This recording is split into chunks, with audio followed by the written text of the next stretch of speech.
Hello guys, welcome to the new video. In this video, we will be learning the data persistent in the Hyperledger Fabric network. In most of the previous video, we have created a network from the scratch. Like first of all, creating all the necessary containers, after that creating the channel, and after joining all the peers, after packaging the chain code, installing the chain code, approving the chain code for both of the organizations, and finally committing the chain code on the endorsing peer. So this process we are just following, and after that, once we are done with that video, we are destroying our network, and next time again we have to do the same procedure again and again. But in this video we will learn how we can persist the data so that we can skip those things like creating the channel, joining the channel, installing and instantiating the chain codes. We can just run the services if we persist the data, and that's it. We don't need to create the channel again and again and installing and instantiating the chain code again. So let's get started. Let's jump into the VS Code. In the artifacts folder, we can see here I have added one extra Docker Compose persistent.yaml file. So this is almost exactly same files, so I will let you know the differences between this Docker Compose file and the Docker Compose persistent file. I could have changed this file as well, but most of the students are following my other videos as well, so this will get disturbed. That's why I created a new Docker Compose file, and here are some changes. So for the first certified authority, in the volume you can see I have mounted this /var/pawan/ca organization 1 to the /etc/container. So this is the folder from the inside container, and this is the local machine folder.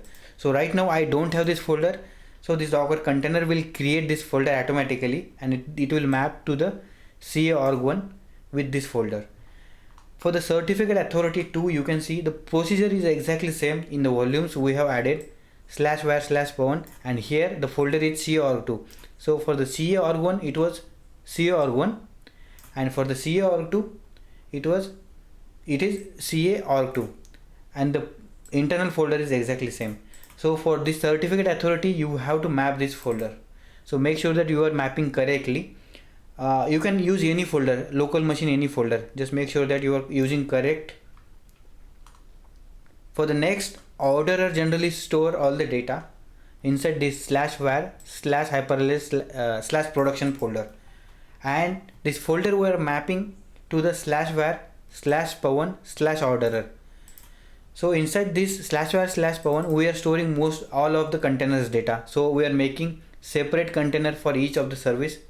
Like for orderer we have created orderer, for orderer 2 we have created orderer 2 folder we will create, and internal folder for each orderer is exactly same, because this orderer stored all the data inside /var/hyperledger/production. For orderer 2 and for orderer 3 the procedure is exactly same, /var/pawan/orderer 2, and internal is /var/hyperledger/production. So I will show you exactly what content inside this folder. Anyway, this folder will get mapped to this folder, so we can just check inside this folder as well. For orderer 3 as well, we have created orderer 3 folder. Right now it's not available on my machine, but it will create automatically on the runtime, and the internal folder is exactly same. The next step, for the peers, peer0org1.example.com, the folder is /var/pawan/peer0org1, and you can see /var/hyperledger/production. This is the internal folder for this peer. So generally all the peers store all the data inside the /var/hyperledger/production folder, and right now for each peer we are maintaining separate folder on the local machine, so that it can we are just mapping this folder like to local machines. For peer 1 org1 as well, the procedure is almost same, /var/pawan, and the folder name is different, and internal folder is exactly same as the above one. For peer0 organization 2 as well, you can see the folder is peer0org2, and the internal folder is exactly same. For peer 1 organization 2, again folder is peer 1 organization 2 and the internal folder is /var/hyperledger/production. For the CoWSDB we are not mapping any folder, because this current state will get calculated automatically. This current state database will get created automatically on the fly when peer service will get started. So that's why we're not creating any backup for this, for CoWSDB instances. So I will show you. So we made these changes in each of the services, so make sure that you are doing the same things correctly. Now we will start the services again from the first. So I will be using the same folder, same Docker Compose file for running the services. Docker Compose, we have to provide the file if we don't have the file name as docker compose.yaml. Docker Compose persistence up in detach mode. So right now I am running the services using this Docker Compose persistent file, this Docker Compose persistent file. So make sure that you are also providing the same file, because we have mounted internal folder of the most of the services to the virtual machines. Once these services are up and running, so that we can create a new channel. Of the procedure we have followed in the most of the previous video, we have to do one more time right now. So once we are persisting the data, so we don't need to do this procedure again and again. Just we can run this command like docker compose -f docker compose persistent.yaml up in detach mode. That's it. So your network will be up and running. You can just invoke the transactions. So right now go back, create channel.sh. So it will create the channels and join all the peers. Yeah, so we are done with this. Now deploy chaincode.sh. So it will create the package, install, instantiate, all these things. In the most of the videos we have followed these steps again and again. So I decided to create one video to persist the data, so that you don't need to do this again and again from now onwards. So make sure that you are using docker compose persistent.yaml file, because in this file we are mounting the internal folders of the containers to the external virtual machines. So right now this all the procedure is happening as we have already seen in the previous most of the video. So I am done with the installing and committing the chain code, right? And so we can see here. So let's see our CoWSDB. In the browser, just hit this localhost 5984_utils. You can see in my channel _fabcar. So we have total 11 assets. car 0 to car 9. You can see here. So this we have some data inside this database, my channel _fabcar. Now we will do some invocation of the transactions from the Postman. I am just invoking the transactions. Our server is not running, so we have to run the server first.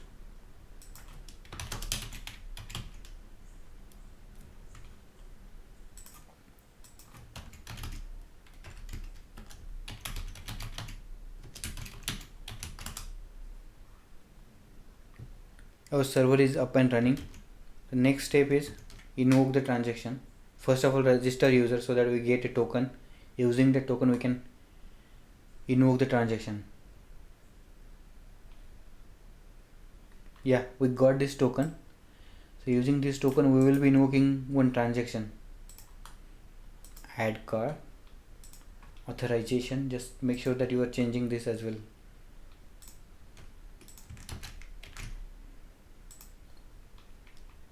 In the previous video I already covered most of the things, how we can provide the authorization token and all.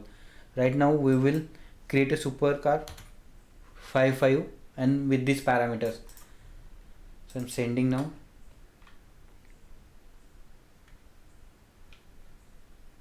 We got unauthorized error.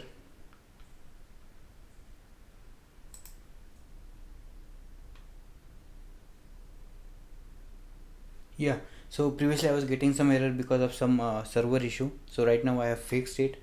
Now we are invoking the transaction for the car supercar 15. So I'm sending these transactions, so we can see the data in CouchDB.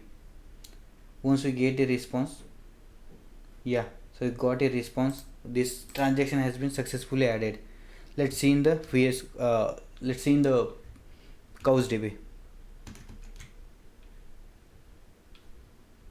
Yeah, here. So just I'm refreshing it. See, there's here we should have that car supercar 15 as well. Yeah, here you can see.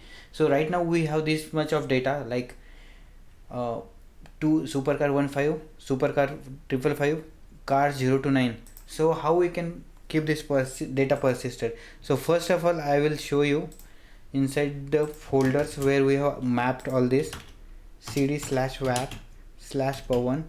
You can see here these different folders got created. So inside each folder you can see, let's go to the orderer. Inside the orderer, chain, and here you can see system channel and my channel. So inside my channel our data will be there. In the system channel, the system channel information will be there, my channel, and here you can see the block file. You can just cat it.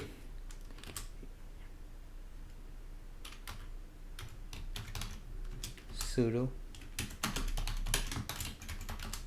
You can see this kind of data. This block data, actually it's have multiple block as well. So this is the actual data, so which is available inside the container, which we mapped to the local file system. So now we have mapped this data. Now what we will do, we will just stop all the containers, forcefully stopping them all the containers. Stop, docker stop, docker ps-eq, docker rm, docker ps-eq. So it will first of all stop all the running containers, and after that it will remove all the containers, stopped containers, you can say. So right now we don't have anything, docker ps, or we don't have even any stopped container as well. Now what we will do, we'll start container and let's see the data, if our data is persisted or not. cd music,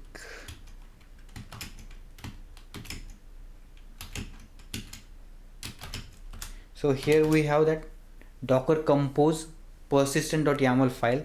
So we will be running this service. Right now we are not creating any channel, joining channel, or installing chain code, or instantiating chain code. Just we are running the services so that we can just check if that data is persisted or not. So previously we know we have couple of transactions there. Docker compose -f docker compose persistence up in detached mode. So it's just running all the necessary services. Now our network would be up and running, and we don't need to create a channel, install chain code, instantiated chain code, all these things, repetitive tasks. Let's see if our data is persisted or not, or after that, if data is persisted, we'll try to invoke the transaction as well, so that we will check new trigger transaction. So right now just go to the here and just refresh the same thing.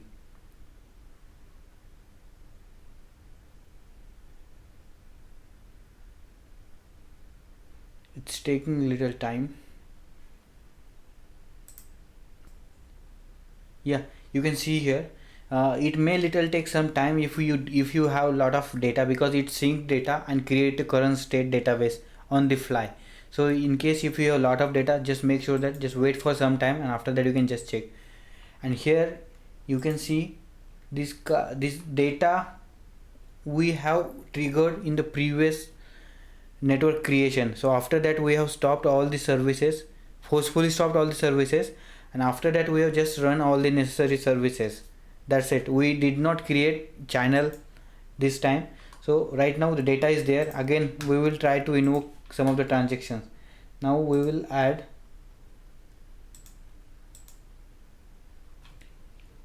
here 155 transaction.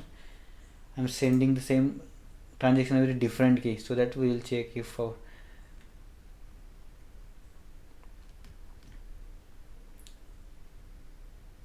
yeah, successfully added.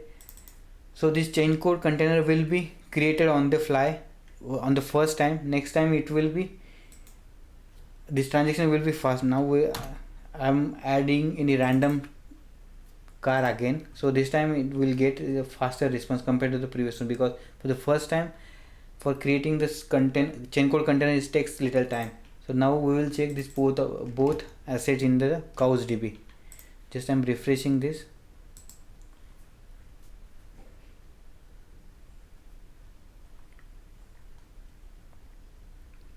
Yeah, you can see at the bottom we can see this extra cars we have added just before some time.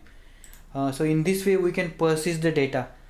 Make sure that you are mounting those folder properly in the docker compose file. Let me show you one more time. Yeah, here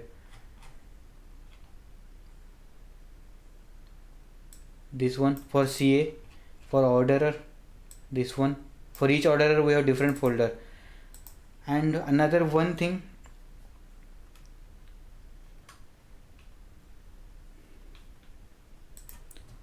if you persisted the data, you don't need to create a channel, join peer, install chain code and instantiated chain code again and again. Just you can just start your network from using this docker compose file. So whatever the data available inside the network, so it will be available exclusively for the new network. So in case if you are facing any issue, just let me know in the comment section. Thank you so much. Stay tuned for the more update.